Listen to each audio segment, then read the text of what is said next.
ಉಪಚುನಾವಣೆ ಗೆಲುವು ನಮಗೆ ಹರ್ಷ ತಂದಿದೆ ಅಂತ ಸಚಿವ ಕೋಟಾ ಶ್ರೀನಿವಾಸ್ ಪೂಜಾರಿ ಹೇಳಿದ್ದಾರೆ.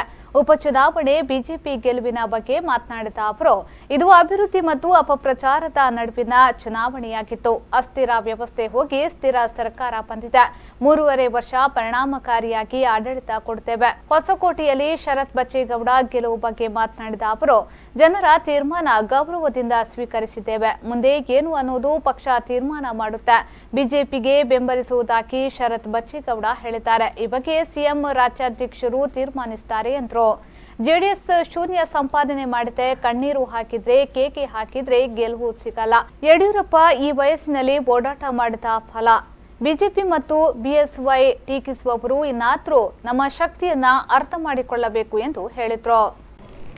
ರಾಜಕಾರಣದಲ್ಲಿ ಕಣ್ಣೀರು ಹಾಕಿರುವುದು ಮತ್ತು ಕೇಕೆ ಹಾಕಿರುವುದು ಇವೆಲ್ಲವನ್ನು ಜನ ಕಾಲಕ್ಕೆ ಗಮನಿಸ್ತಾ ಇರ್ತಾರೆ. ಆದರೆ ಅಂತಿಮವಾಗಿ ಅವರು ಕೊಟ್ಟ ಫಲಿತಾಂಶವನ್ನು ಎಲ್ಲರೂ ಸ್ವೀಕಾರ ಮಾಡಬೇಕಾಗ್ತದೆ. ಇಲ್ಲಿ ಬಹುದೊಡ್ಡ ಗೆಲುವನ್ನು ಸಾಧಿಸಿರುವಂಥ ಭಾರತೀಯ ಜನತಾ ಪಕ್ಷದ ಪ್ರಮುಖ ಕಾರ್ಯಕರ್ತನಾಗಿ ಯಾರ ಬಗ್ಗೆಯೂ ಟೀಕೆ ಮಾಡದೆ ಈ ಗೆಲುವನ್ನು ಸ್ವಾಗತ ಮಾಡಿದ್ದಾರೆ. ಹೊಸಕೋಟೆಯ ಫಲಿತಾಂಶ ಜನ ಪಕ್ಷೇತರ ಅಭ್ಯರ್ಥಿಗೆ ಬೆಂಬಲ ಕೊಟ್ಟಿದ್ದಾರೆ. ಇಷ್ಟನ್ನು ಮಾತ್ರ ನಾವು ಗೌರವದಿಂದ ಸ್ವೀಕಾರ ಮಾಡಿದ್ದೇವೆ. ಮುಂದೇನು ಅನ್ನೋದನ್ನು ಪಾರ್ಟಿ ತೀರ್ಮಾನ ಮಾಡುತ್ತೆ. ಸ್ವಾಭಾವಿಕವಾಗಿ ಇಂಥ ನಿರ್ಧಾರವನ್ನು ರಾಜ್ಯ ಬಿಜೆಪಿ ಅಧ್ಯಕ್ಷರು ಮತ್ತು ಮುಖ್ಯಮಂತ್ರಿಗಳು ತೀರ್ಮಾನ ಮಾಡ್ತಾರೆ. ಅವರೇನು ತೀರ್ಮಾನ ಮಾಡ್ತಾರೋ ಅದಕ್ಕೆ ಇಡೀ ಬಿಜೆಪಿ ಅದಕ್ಕೆ ಭಾರತೀಯ ಜನತಾ ಪಕ್ಷದ ಎಲ್ಲ ಕಾರ್ಯಕರ್ತರನ್ನು ನಾವು ಸ್ವಾಗತ ಮಾಡ್ತೇವೆ.